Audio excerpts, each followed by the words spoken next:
Sa episode ngayong gabi, may dalawang kilabot na kwento tayong ibabahagi mula sa iba't ibang panig ng Asya.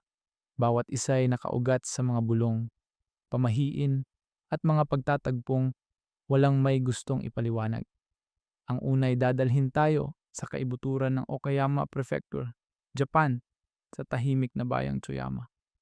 Sa unang tingin, isa lamang itong payapang kanayunan. Yung uri ng lugar kung saan mabagal ang takbo ng buhay at tila hindi kumikibo ang gabi. Pero mas alam ng mga lokal, kapag lampas hating gabi, sabi nila, hindi nagtatagal ang katahimikan. Doon nagsisimulang gumalaw ang isang imposibleng bagay sa mga lumang riles ng tren sa labas ng bayan. Nagsisimula ito sa isang tunog. Mahinang kaskas, parang bakal na kumikiskis sa bakal, na umaalingaw sa lambak. Kasunod nito, ang panginginig sa ilalim ng paa. Ang tuloy-tuloy na ugong ng isang higanteng makinang hindi na dapat umiiral. Ang mga nagpuyat ng husto ay nanunumpang nakita nila ito. Isang tren, itim at sinauna. Humahagibis sa mga rails na isinara na dekada na ang nakalipas.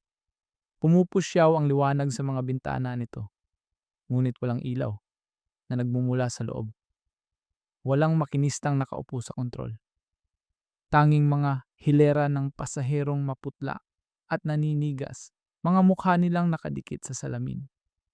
Hindi sila kumikindat, hindi sila gumagalaw. At may ilang saksi, nanginginig ang tinig, ang iginiit na may nakilala silang isang taong matagal nang nawala sa kanila.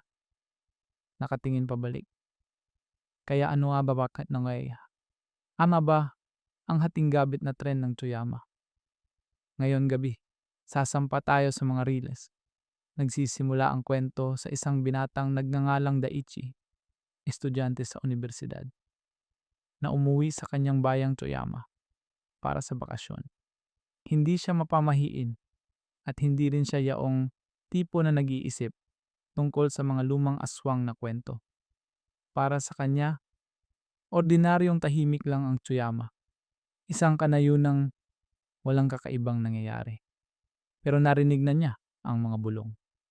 Lahat ng batang lumaki sa Okayama Prefecture ay may alam tungkol sa tren ng hating gabi. Karamihan ay binabaliwala ito.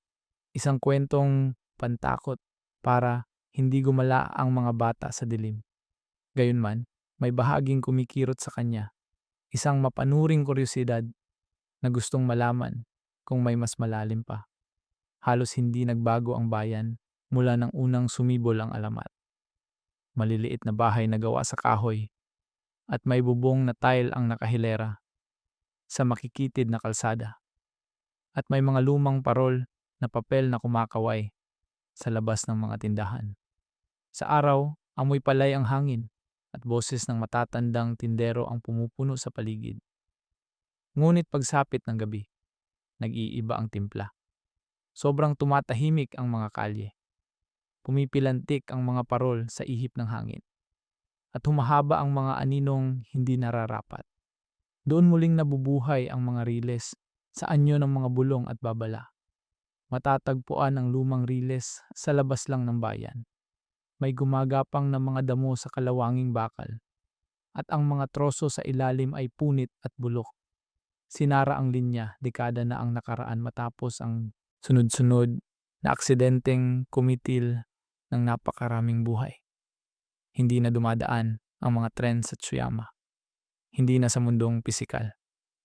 Pero nanunumpa ang mga tao na naririnig pa rin nila ang mga ito. Matagal nang nakalimutan ng mga buhay ang schedule. Simple lang ang dahilan ni Daichi kung bakit siya naroon. Gusto niyang patunayan sa sarili na wala siyang dapat katakutan.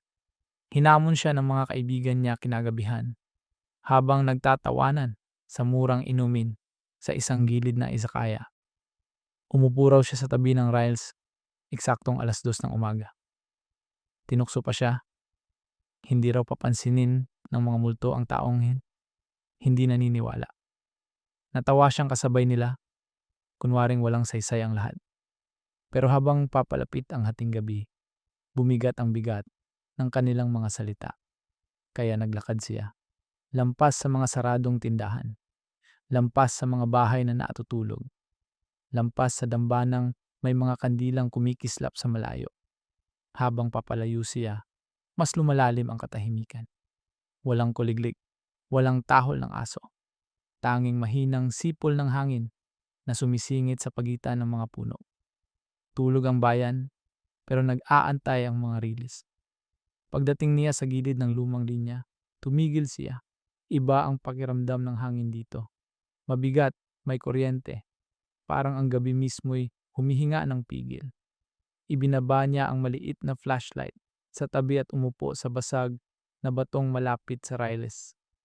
Bumuntot sa dilim ang mga riles. Naglalaho sa gubat. Parang kalawangin atay na walang patutunguhan. Sinubukan niyang tumawa. Sabihing laro lang ito. Pero ayaw lumabas ng mga salita. Tiningnan niya ang relo. 1:58. 2 minuto bago ang oras na kinatatakutan ng lahat. Basa na ang palad niya sa pawis. Kumurap ang flashlight. Nag-alangan ng sinag bago muling tumatag. Sa malayo, parang may narinig siya. Mahinang ugong, parang ungol ng makina. Agad din itong naglaho. Napalitan ng isang kumpletong katahimikan na pati sariling paghinga ay parang ingay. Doon naunawaan ni Daichi kung bakit hindi namamatay ang mga lumang kwento. Hindi bakante ang mga rails. May naghihintay. At pagpatak ng 2:00, malalaman niya kung ano. Nakayuko si Daichi, nakasandal sa bato. Ang mahina niyang liwanag ay bahagyang sumasalpok sa kalawangin. Paulit-ulit siyang tumingin sa relo, saka sa dilim sa paligid. 2:00 na, wala pa rin. Parehong katahimikan na lalo lang bumibigat habang tumatagal. Una, may konting ginhawa siyang nadama. Baka kwento lang talaga ito, pantakot sa bata, o panimula ng aswang na usapan.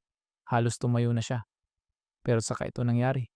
Isang tunog, mahina at malayo, lumulutang sa hangin. Hindi yapak, hindi kaluskos ng hayop sa damo.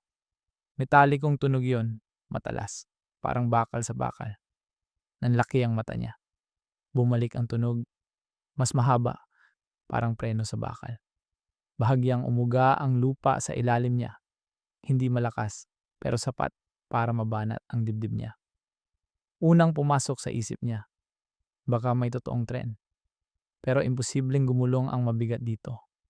Wasak na ang mga troso. Lumapot ang hangin, may mababang panginginig mula sa mismong lupa. Ipinatong niya ang palad sa batong inuupuan. Kumikislot. Hindi malakas. Parang tibok ng dambuhalang papalapit. Kumabog ang puso niya. Tumayo siya. Nanginginig ang sinag ng flashlight habang iniikot niya sa reels. Wala. Tanging kadiliman. At dumating ang huni. Mahina sa simula. Mataas na nota. Parang iyak kaysa makina. Umalimbukay sa burol hanggang sa bumasag ng gabi. Napaatras si Daichi. Halos mabitawan ng ilaw. Hindi ito posible. Wala nang tren dito. Pero totoong totoo ang tunog. Ang kaskas ng preno. Ang hungkag na huni.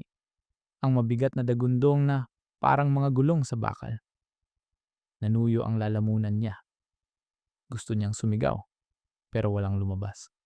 Napalingon siya nang biglang gumalaw ang mga damo sa tabi ng riles. Yumuyuko na parang tinamaan ng hangin. Pero walang hangin. Parang may dambuhalang dumaraan. Walang hugis, walang anyo. Sinusundan ang guhit ng rails. Marahan siyang umatras. Kumalabog ang graba sa sakong niya. Sobrang lakas sa gitna ng katahimikan. Kumurap muli ang flashlight. Minsang 2 beses bago nag-apoy ng mapusyaw na bilog na liwanag. Sa sulok ng kanyang mata, may nakita siya. Munting dilaw na liwanag sa malayo. Pumikit, tumutok. Lumalaki ang kislap. Kumukurap na parang nasa likod ng hamog. Nanikip ang dibdib niya. Mga bintana. Mga hilera ng nagniningning na bintanang dumausdos sa itim. Ang tren. Naging tuod ang katawan ni Daichi. Gusto niyang tumakbo, pero ayaw sumunod ng mga binti. Lumakas ang liwanag. Gumuhit ang hulma ng dambuhalang lokomotibang itim na itim. Umuugong ng walang tunog sa wasak na riles. Walang ilaw ang unahan, tanging puwang ng dilim na sumisipsip sa lahat. Gayunman, nariyan ang panginginig, ang kaskas, ang huni, sapat para umalog ang kanyang mga buto. Isa-isang dumaan ang mga bagon. Unay, hindi siya tumitig sa loob. Ibinaba niya ang tingin sa mga damong sumasayaw sa pagdaan nito. Pero may puwersang humila sa paningin niya at nang tumingin siya, nanlamig ang dugo niya. Mga mukha, daan-daan, nakadikit sa salamin. Maputla, walang galaw, nakadilat, nakabuka ang bibig. Hindi kumukurap, hindi humihinga. Tinitigan lang siya, tusok ang tingin. Nang hina ang tuhod niya. Itinaas niya ang flashlight. Tinamaan ang bintana. Pero tumagos ang sinag. Parang walang laman sa loob. At may isang mukhang tumarak sa sikmura niya. Tito niya. Ang parehong tito na namatay sa aksidente sa tren noong bata pa siya. Walang ekspresyon, walang pagkilala, nakatitig sa kawalan, pero walang duda. Ang panga, ang kulubot sa kilay. Siya iyon, isang patay na nakatingin mula sa tren na hindi dapat umiral. Napaatras si Daichi. Putol-putol ang hininga. Sumipol muli ang huni, nakabibingi. Umugong sa dibdib hanggang sa parang mababasag ang tadyang niya. Hindi matapos-tapos ang mga bagon. Walang hanggan ang mga hilera ng mapuputlang pasahero. At biglang naglaho. Namuti ang dilim. Tumigil ang panginginig. Nananahimik muli ang mga riles, balot ng kalawang at damo na parabang walang gumambala. Naiwan si Daichi sa sumisikip na dilim. Nanginginig ang hawak sa flashlight. Walang paliwanag, tanging mga tanong. Bakit niya nakita ang kanyang tito? At kung totoo iyon, sino-sino pa ang nasa tren? Nakatigagal pa rin siya. Nanginginig na parang nananatili sa mga buto ang panginginig ng multong tren. Pawalong paikot ang sinag ng ilaw, sariles, damo at kalawang lang, walang bakas ng walang hanggang bagon o mga mukhang nakadikit sa bintana. Mas mabigat na katahimikan ang bumalik. Parang tinatawanan siya ng gabi dahil nagduda siya. Nilunok niya ang laway, tuyong-tuyo ang lalamunan at inutusan ang sarili na umalis. Bumalik sa bayan, sa mga kaibigan, sa tawanan at ilaw at init ng isakaya. Pero hindi gumalaw ang mga paa. May kung anong humahawak sa hangin sa paligid ng riles, para bang hinahamon siyang manatili. Sumunod ang pangalawang tunog. Mas mahina kaysa huni, pero mas matalas sa sarili nitong paraan. Isang boses, malayo, hirap, parang may tumatawag ng saklolo.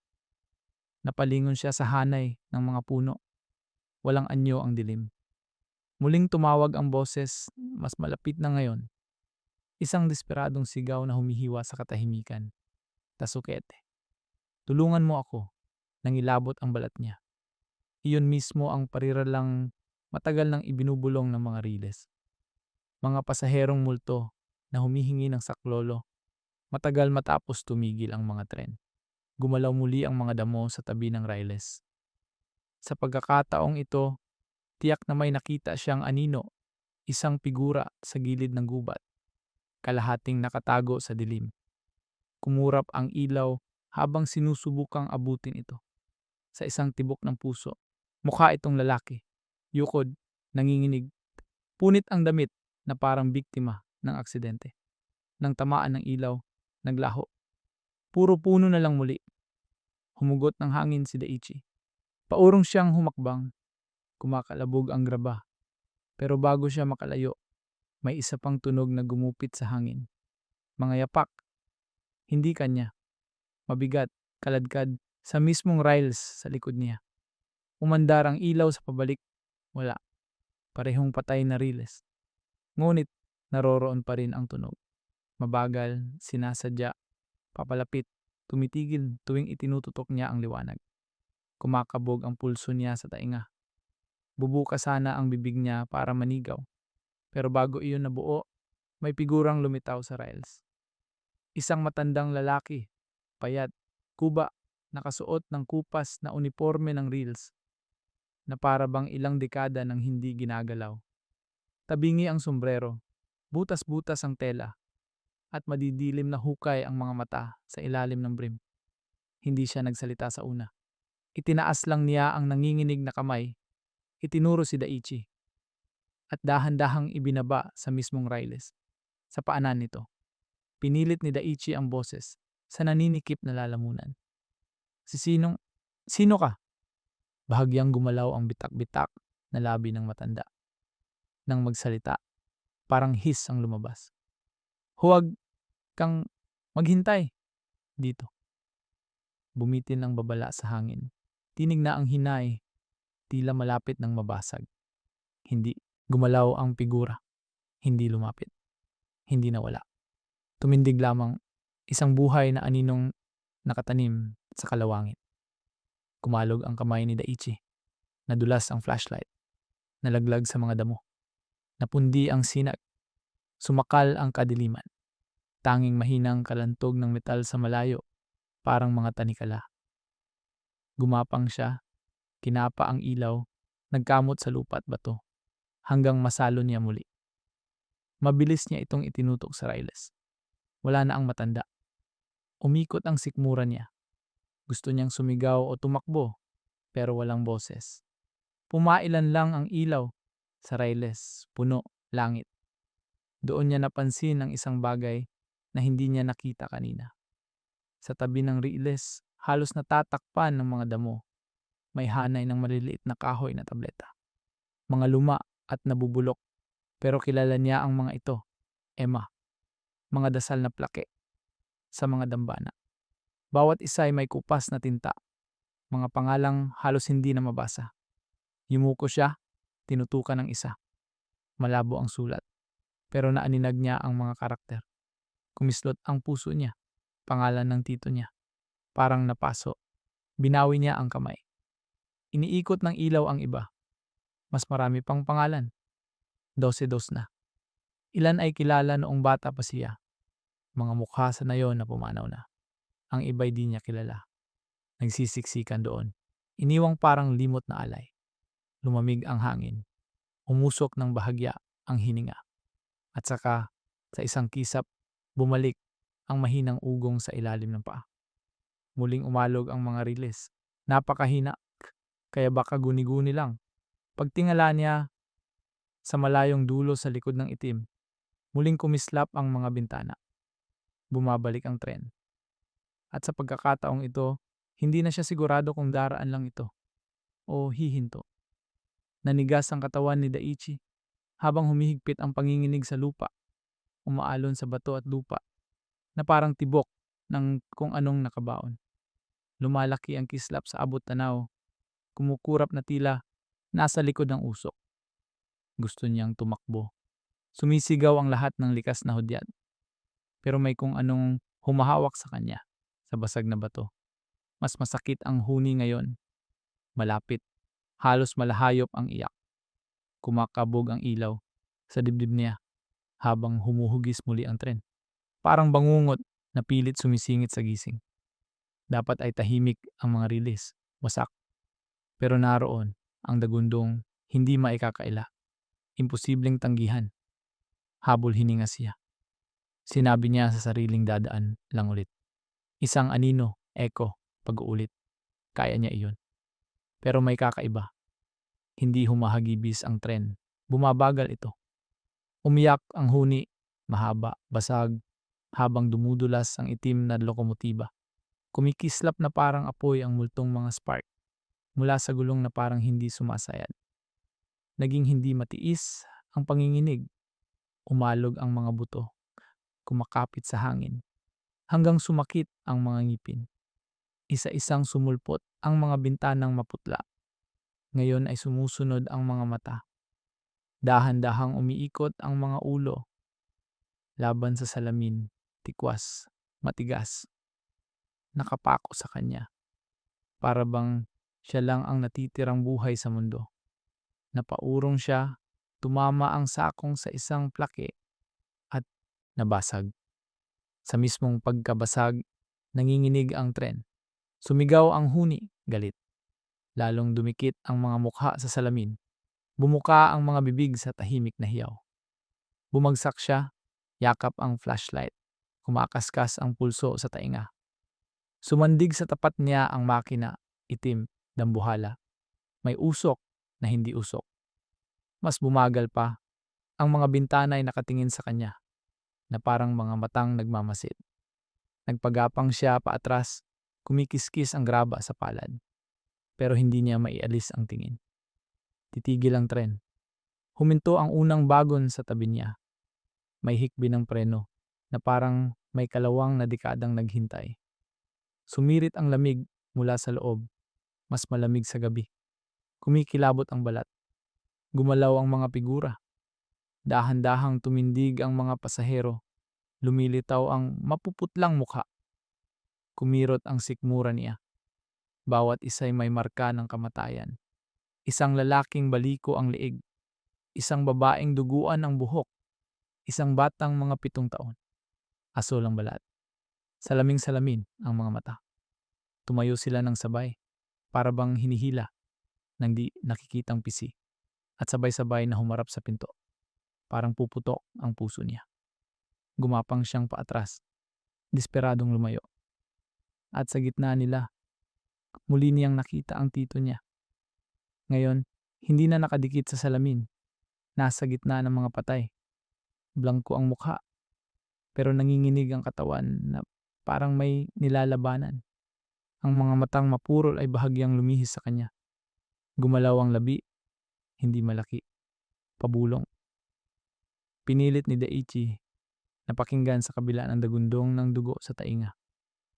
Umalis na hindi tunog sa hangin ang boses, kundi panginginig sa loob ng ulo. Kumislot ang mga nasa paligid. Sabay-sabay na napalingon sa kanya, marahas.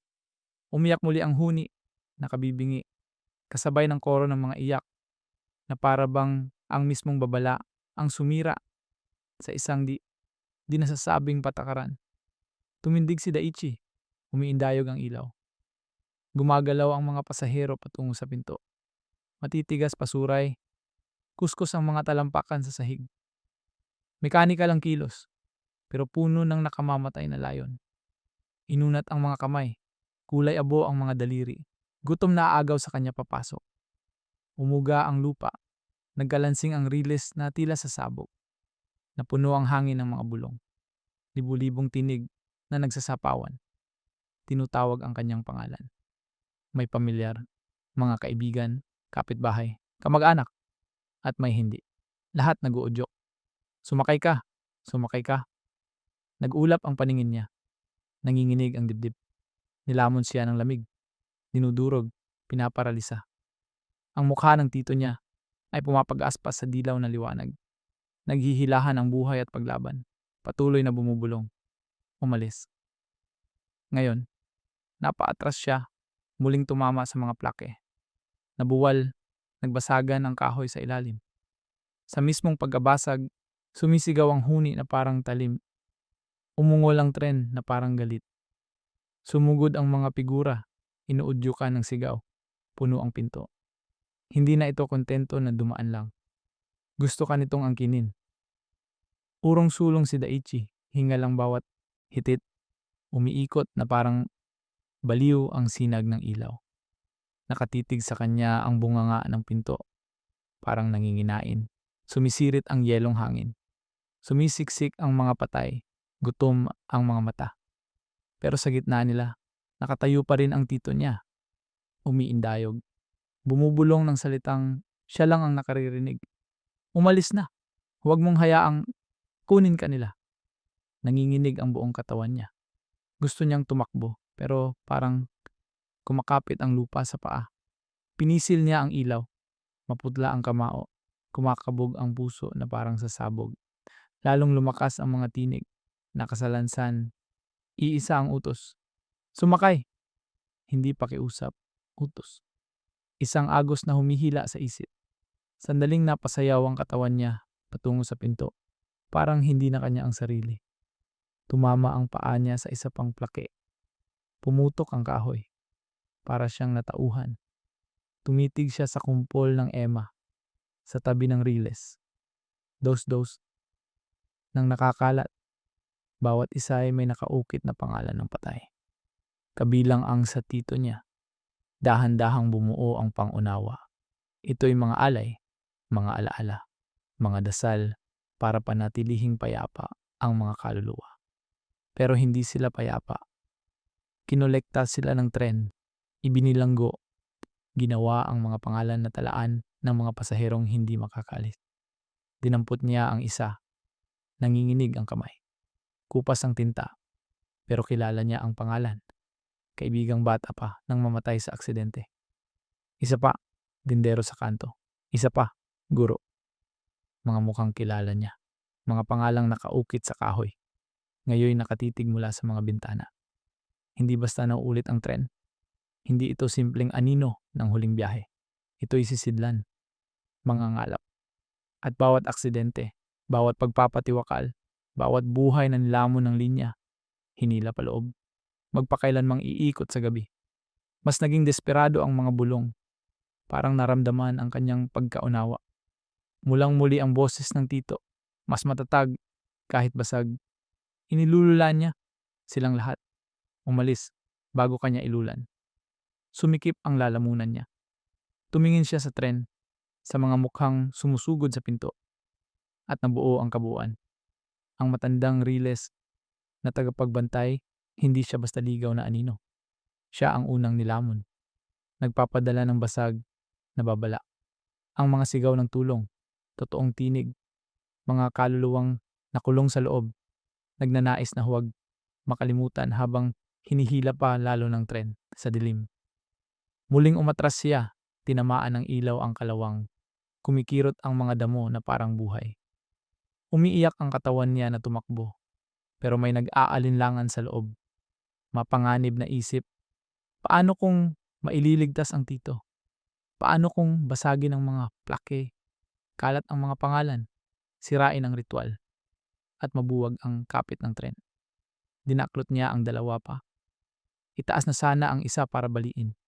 Sumipol ang huni, punit, galit. Umuga ang tren at nagngalit ang mga mukha. Naging halimaw ng poot. Umiling ng mariin ang tito. Isang huling salita ang binuo ng bibig. Nagpalamig sa dugo. Huwag, mas malakas kaysa koro ang babala. Hindi iyon ang susi. Hindi ang mga plake ang bilangguan. Sila lamang ang harang. Sila ang pumipigil sa tren na ibuhos ang laman sa bayan. Kapag winasak niya ang lahat, wala nang pipigil. Binitiwan niya agad ang mga plake. Sumakit ang sikmura sa kamalayang tumagos. Hindi lang dasal ang mga ito, mga tatak. Mahina, marupok. Ngunit sapat para ikadina ang tren sa reels. Alam ito ng mga tagabayan. Kaya walang lumalapit paggabi. Kaya buhay ang alamat. Hindi para takutin ang bata, kundi para iligtas ang mausisa. Sumikdo ang tren. Mas malapit. Parang gustong lumihis sa riles. Mas humaba ang mga braso ng mga pasahero. Umaabot lampas pinto. Kumakawit sa hangin. Umandar pa atras si Daichi. Nanginginig ang sinag hanggang mabiyak. Nag-ulap ang anyo ng tito sa bintana. Gumagalaw ang bibig. Ngunit nalunod ang tinig ng huni at hiyaw. Ngunit malinaw ang mensahe. Umalis. Ngayon. Sa wakas umiikot ang mga paa niya. Tumakbo sa damuhan, papalayo. Natitigatig ang lupa sa likod. Ipinupunit ng huni ang gabi. Hindi siya lumingon. Alam niyang bukas ang pinto. Nakaunat ang mapuputlang kamay. Sumusunod ang tren. At biglang malinaw sa kanya kung bakit iniiwasan ng mga tagabayan ang rides sa dilim. Hindi dahil sa takot sa multong tren ang dahilan, kundi dahil kapag sapat ang tagal mo para marinig ang mga tinig, kapag tumingin ka sa bintana at may nakilalang mahal mo, hindi ka na madaling pakakawalan ng tren. Hindi lang kwento ang hating gabit na tren ng Choyama. Isa itong pangako, biyahe na walang hanggan. At kapag narinig mo na ang tawag nito, May bahagi ng iyong sarili na kailanmay sa kanya na. Tumakbo si Daichi hanggang magsunog ang baga na dadapa sa damo at graba. Hinahabol ng huni na parang talim. Kumurap-kurap ang flashlight. Bantang iwan siya sa dilim. Pero hindi siya huminto. Sa wakas humina ang panginginig. Nanliit ang huni, nilamon ng katahimikan. Bumagsak siya sa tabi ng batong pader. Hingal. Didikit ang damit sa pawis. Lingon pabalik. Wala na. Walang ilaw. Walang tren. Pawang itim na kanayunan sa ilalim ng langit na walang buwan. Matagal siyang nakinig sa sariling tibok. Unti-unting kumalma ang hinga. Quasi normal muli ang gabi. Nang tatayo na sana siya, may napansin. Sa paanan ng pader, kalahating nakabaon sa lupa. Isa pang kahoy na plake. Luma. Basag. Yumuko siya. Nilinisan ang lupa. Mapusyaw ngunit mababasa. Pangalan niya nakasulat sa parehong maingat na hagod. Bumulusok ang sikmura niya.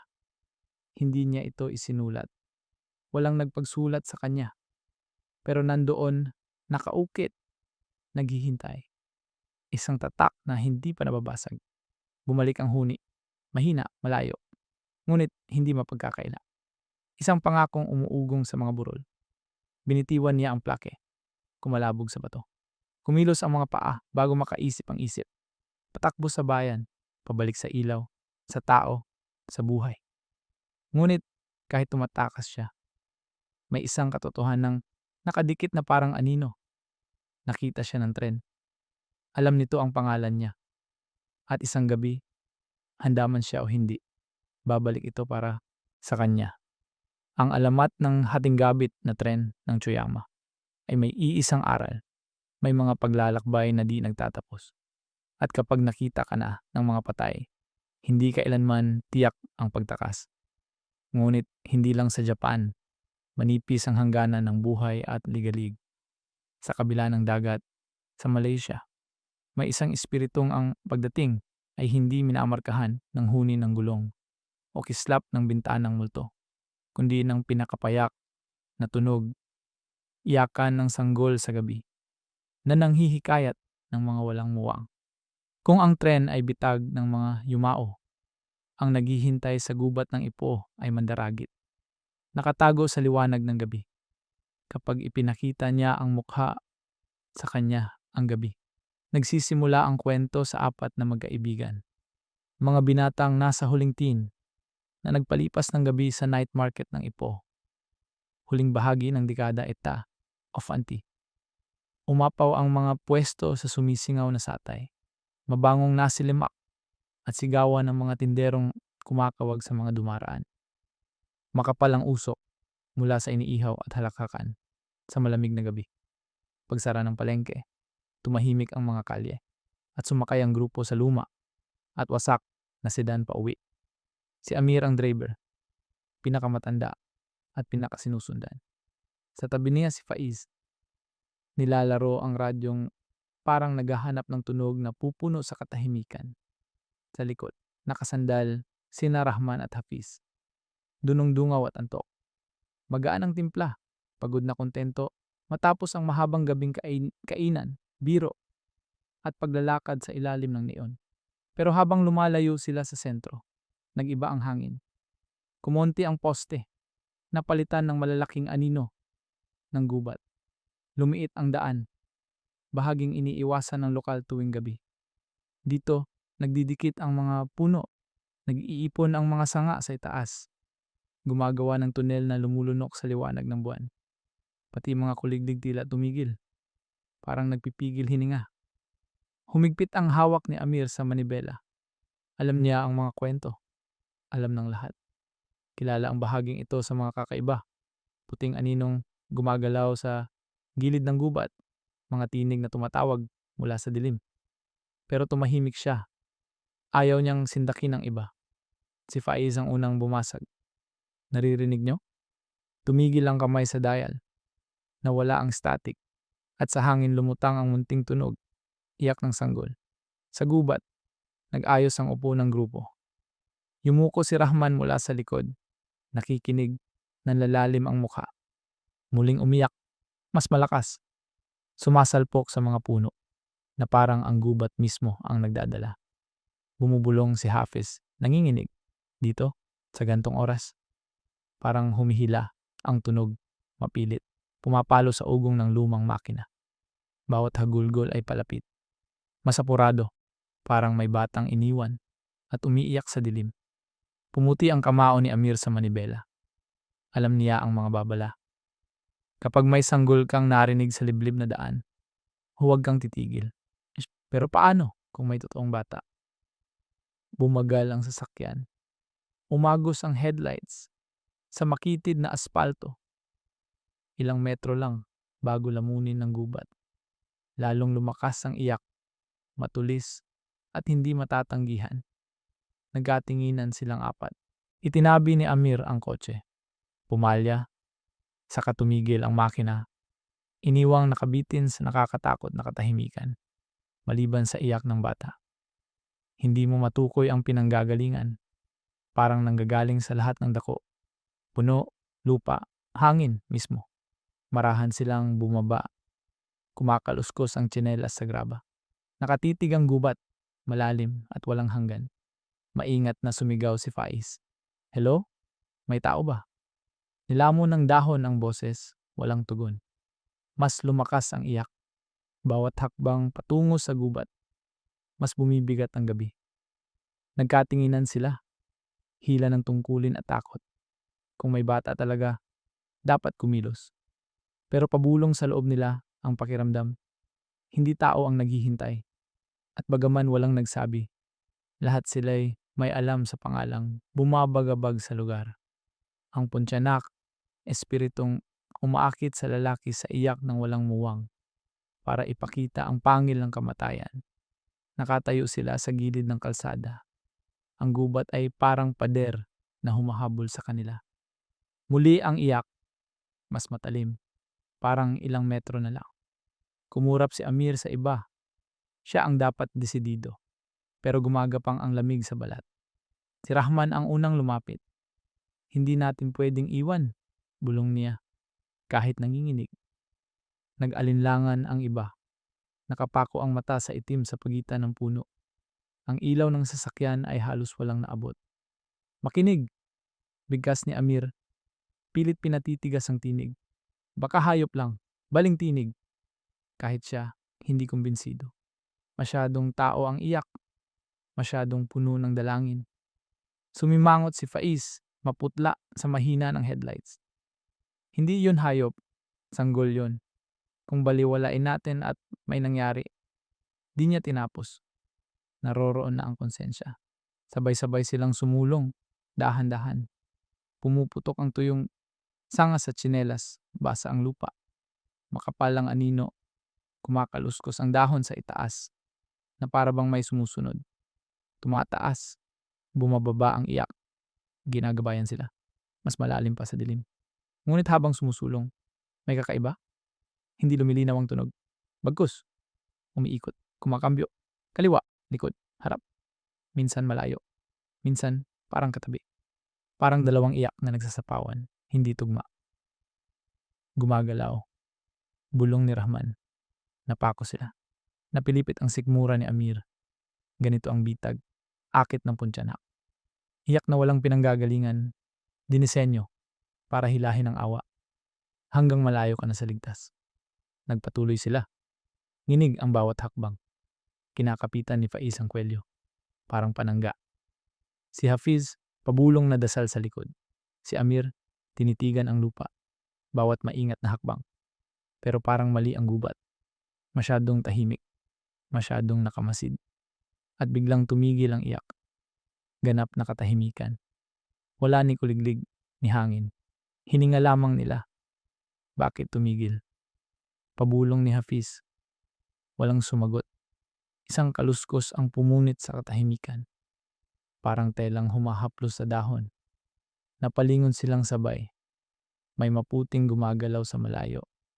Lampas sa abot ng ilaw. Hello? Tawag ulit ni Faiz.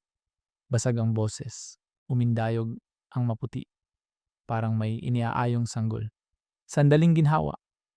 Baka talaga ngang may inabandonang babae at anak. Pero nagbago ang anyo. Tinamaan ng ilaw ang mahabang buhok na itim. Tinatakpan ang mukhang lubos. Hindi siya lumapit. Nakatayo lang. Kinakalong ang wala. At pagdaka, bumalik ang iyak.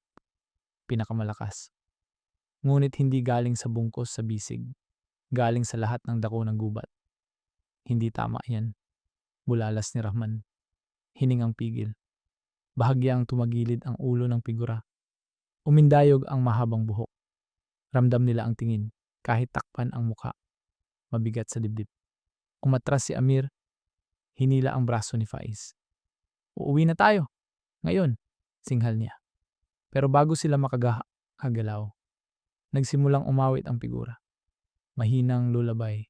Malambing, ngunit nakapanlalamig. Sumabay ang iyak. Isang dueto na kinikilabutan ng balat. Hindi pa nila nakikita ang muka, pero alam ng bawat himaymay. Kapag inangat niya ang ulo, kapag nakita mo yung hindi mo malilimutan. Hinila ni Amir si Faiz. Balik sa kotse. Ngayon. Paatras silang umatras. Hindi inaalis ang tingin. Ngunit parang sumisikip ang gubat. Lumalapot ang anino. Sumisigaw ang iyak. Hindi kumilos ang babae. Ngunit sumusunod ang tunog. Parang sinusundan sila ng gabi mismo. Sa unang beses ngayong gabi, sabay-sabay nilang naunawaan ang katotohanan. Hindi sila nakahanap ng batang kailangan ng tulong. Sila ang natagpuan. Gumulong silang apat pabalik. Pumuputok ang sanga. Namimitig ang tingin sa maputing figura. Hindi siya umalis sa pagitan ng puno. Pero sumunod ang tunog, iyak at himig nagkakabit. Nilalambungan ang daan. Parang ang gabi mismo ang nagbuhat ng boses. Bawat hakbang parod ay parang mas lumalalim ang tunog. Hindi pa kawala, kundi hilang pabalik. Hinigpitan ni Amir ang hawak kay Faiz. Huwag aalis ang tingin, lakad lang. Mababa, ngunit mariin. Sinunod ng lahat. Huminto si Rahman. Teka, bulong niya. Laki ng mga mata. Nakatingin lampas sa figura. Parang may iba pa sa pagitan ng mga puno. Mapuputing aninong dumudulas tahimik. Pumikit si Amir. Naglaho. Huwag titigil, saway ni Amir. Ngunit parang nakapako si Rahman. Hanggang kalugin siya ni Hafiz. Saka lamang umatras, nag-uusal. Marami, hindi siya nag-iisa. Humirap ang pag-urong, naging takbuhan. Malapit na ang kalsada. Kumikinang ang headlights. Parang parola. Ngunit lalong sumakit ang iyak. Mas malapit. Humikot ang himig sa mas mababang pag-ungol. Nakapanindig balahibo. At dumating ang amoy. Una, parang bulok na prutas. Ilang sandali, naging makapal. Mapagnakaw ng hininga. Nagpapasuka. Sisingaw ng pagkabulok. Pamilyar sa mga taga rito. Dala niya ito saan man pumunta. Ang Pontianak ay amoy kamatayan. Sumalpok sila sa graba sa gilid. Ang kotse. Ilang metro lang. Steady ang ilaw.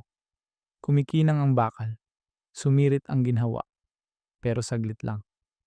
May kumaladkad sa aspalto sa likod. Metalikong gasgas. Parang kuko sa kalsada. Dahan-dahan silang lumingon. Sabay, tibok. Wala na sa pino ang figura. Nasa kalsada na. Nakatabing pa rin ang mukha. May sanggol pa ring karga. Ngunit kinaladkad ang paa. Humahagod ang kuko sa aspalto. Gumuguhit ng linya. Natuod si Faiz. Itulak siya ni Amir. Sakay, bilis. Dumagundong ang takbuhan. Pabukas ng pinto. Sumalampak si Rahman. Sumunod si Hafiz. Itinulak ni Amir si Faiz sa harap. Sumampa sa manibela. Nangangatog ang kamay. Ipasok ang susi. Sumubok ang makina. Sumablay. Sumubok ulit. Huminto ang iyak sa labas. Mas masahol ang katahimikan. Sumilip si Faiz sa likod. Nanginig ang hininga. Mas malapit na ang figura. Nakatayo sa mismong tuwid ng headlights. Pumapag-aspas ang puting damit. Umuugoy ang mahabang buhok.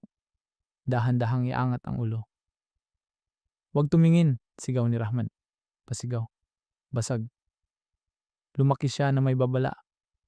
Kapag nakita mo ang muka, huli ka na. Bumulusok ang makina. Sumigaw ang tambutso. Dinikdik ni Amir ang silinyador. Umikot ang gulong. Kumapit. Humarurot. Ngunit saglit ang ginhawa. Pagkaabot ng kalsada, umuklo ang bubong. Umiyak ang metal. Dumunggol ang bakal. Parang may kumakalmot sa ibabaw. Nagsabay ang sigaw ng mga kaibigan. May mabigat sa bubong. Kumakaskas ang kuko. Matinis, hindi tinatantanan. Nanggipuspos si Amir sa manibela. Mata sa kalsada. Kapit! Sigaw niya. Dinagdagan pa ang takbo. Kumapit ang bigat. Gumapang sa bubong. Parang gumagapang ang isang bagay. Nagblur ang gubat. Bumalik ang iyak. Ngayon sa ibabaw mismo. Hindi na sanggol.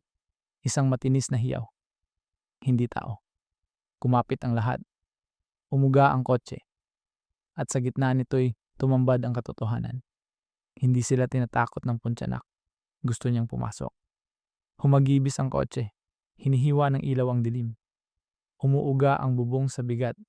Umiyak ang bakal. Bawat kalmot ay pumupunit. Sa loob, nagngingit-ngit ang takot. Sigaw, dasal, kirat ng bakal. Pumutla ang kamao ni Amir. Mata sa kalsada. Pintig ng ugat sa sentido. Sumagad ang speedometer. Pero ayaw mabunot ang bigat sa bubong. Parang di tao ang kapit. Hiyaw na pumupunit sa gabi. Nagtago si Rahman. Takip tenga, ugoy, dasal. Kumakapit si Hafiz sa handgrip.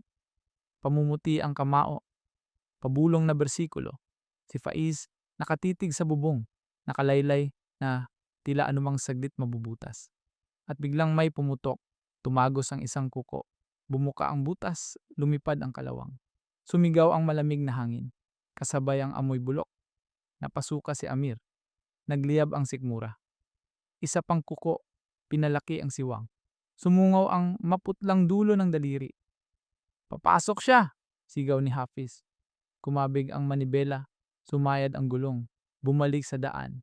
Nagkandaugaga sila. Nalunod ng hiyaw sa itaas. Umuga ulit ang bubong. Hindi nakuko lamang kumaladkad ang bigat. Paabante, papunta sa windshield. Ayaw tumingin, taghoy ni Rahman. Wag! Sumulyap si Amir. Hindi sinasadya. Dumungaw ang maputlang anyo sa itaas ng windshield. Pilantik ang buhok sa hangin. Dumidikit sa salamin. Sa isang kisap, naaninag niya ang balangkas ng mukha sa likod ng tabing ng buhok. Kumikindat, kumigitik. May gumagalaw sa ilalim na hindi pantao. Mabilis niyang binalik ang tingin sa daan. Nanigas ang dibdib. Umabot sa sukdulan ang hiyaw. Umuga ang salamin, parang mabibiyak ang tiyasi. At sa gitna ng kaguluhan, isang tunog ang pumutol sa lahat. Malayong adhan, panawagan sa dasal. Mahina, nasasakal ng gubat, pero malinaw. Agad ang epekto. Nabasag ang hiyaw ng Pontianak. Naging his, umatras ang bigat, parang napaso. Naging alulong ang sigaw, mataas, napopot. Umalingaw-ngaw sa kalsada. Doon, turo ni Faiz, nanginginig ang daliri. Sa pagitan ng puno, mga ilaw, bakuran, puting pader ng mosque, kanlungan. Arangkada! Sigaw ni Hafiz, putol ang boses. Ibinaon ni Amir ang silinyador. Sumulong ang kotse, palapit sa bakuran. Lumalakas ang panawagan. Dumadaloy sa hangin, parang pananggalang. Sa bubong, nagwawala ang puntyanak, kumakalmot. Humahaba ang mga sugat sa metal, parang kinakain ng sasakyan. Pagpasok sa bakuran, nagbago ang lahat. Naglaho ang bigat. Biglang gumaan, parang may naghila palayo. Umangat ang sasakyan, malaya. At ang sumunod na katahimikan ay halos mabingi. Piniga ni Amir ang preno. Kumalabog ang gulong. Tumigil ang kotse. Walang gumalaw. Nakatitig sa walang laman. Nag-iingay lang ang makina at ang hingal nila. Sa wakas tumingala si Hafiz sa butas. Wala. Walang mapuputlang kamay. Walang buhok sa salamin. Tahimik ang gabi. Nakatingin ang mosque. Parang walang nangyari. Pero nang halos kumalma ang hininga, may lumutang na tunog. Hindi iyak ng sanggol. Hindi hiyaw ng halimaw. Tawa.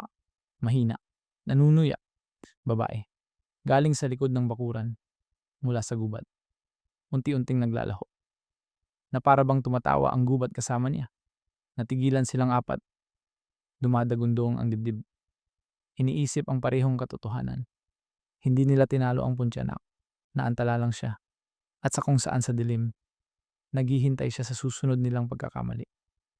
Tahimik ang bakuran ng mosque. Umuugong ang makina bago pinatay ni Amir. Nakatigmatig silang apat. Parang sa bilis ng galaw ay tatawagin nila siyang muli. Hindi pantay ang hininga. Humihingal ang bubong. Amoy kalawang at bulok sa hangin. Walang naglakas loob magsalita. Si Rahman ang unang kumibot. Paos ang boses sa kasisigaw. Ngunit matatag. Sinundan niya tayo. Nakita niyo. Hindi yun kwento lang. Umiling si Faiz.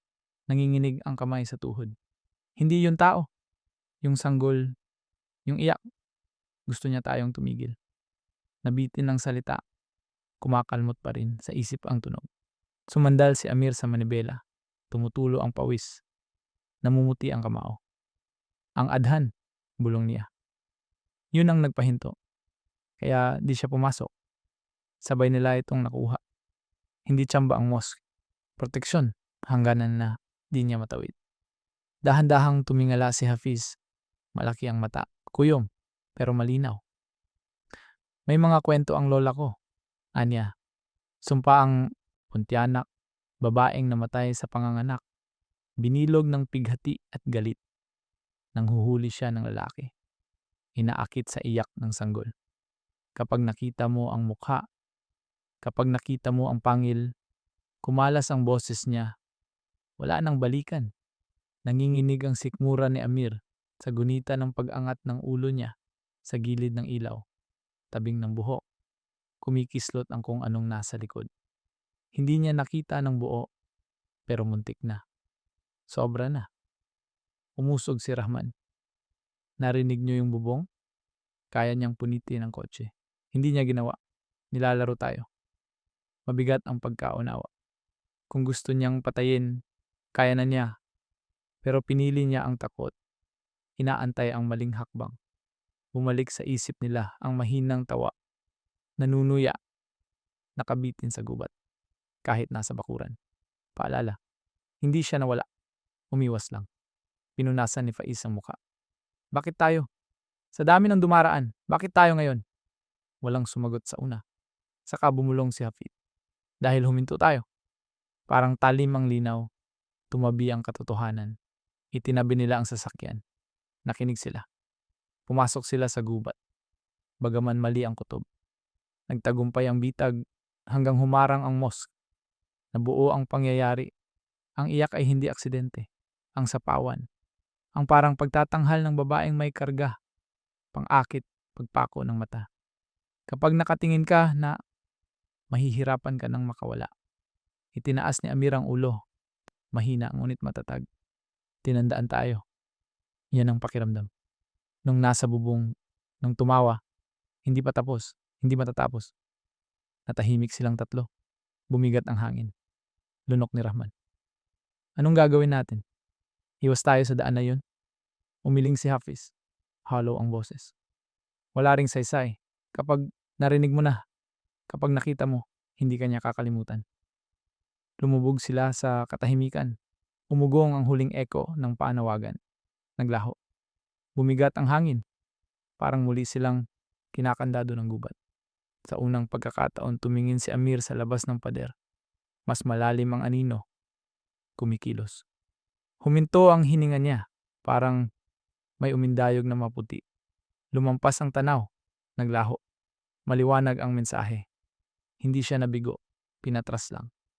At kapag muli silang nag-iisa, sa madilim na daan, walang pananggalang, naghihintay siya. Hindi kwento. Hindi babala.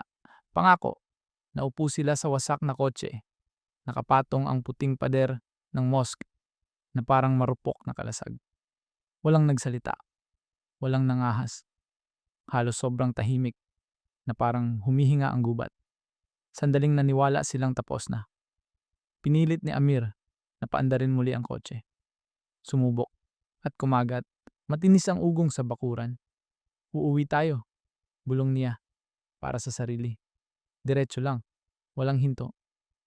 Marupok ang mga salita, pero tumango ang iba. Ayaw na nilang manatili. Dahan-dahang umusad ang gulong, papunta sa bukas na tarangkahan. Humawi ang ilaw sa itim. Ipinakita ang pader ng gubat. Kumapit si Amir sa manibela. Masikip ang dibdib. Sa labas ng pader, mas mabigat ang hangin. Parang muling saklaw niya. Tumawid ang kotse. Sabay pigil hininga. Walang nangyari. Haba ng daan, tahimik at hungkag. Gumapang ang ginhawa. Baka ngayong gabi lang, ligtas sila. Mula sa likod, boses ni Rahman, basag, halos pabulong. Naririnig nyo? Tumigas ang lahat, nakinig. Unay ugong ng makina. Saka ito, mahina, malayo, dumaraan sa puno. Iyak ng sanggol. Lumilinaw, lumalapit. Tumutupi sa loob ng kotse. Parang kamay na umaabot. Tumigas ang hawak ni Amir. Kumislot ang hininga ni Faiz. Pumikit si Hafiz, nagdasal. Walang tumingin pabalik. Walang nagsalita pa. Basta nagmaneho sila sa gabi. Habang sumusunod ang iyak. Umuulit. At wala ni isa ang nakasigurong nakaligtas sila. O kung nasa loob na siya. Sana'y nagustuhan ninyo ang mga kwentong ito. Kung nagustuhan ninyo at gusto nyo pang makinig ng iba pa, mag-subscribe lang at iyon ang notifications ninyo. Halos araw-araw akong nag-u-upload. Ingat kayo at sana'y nasa mabuti kayong kalagayan.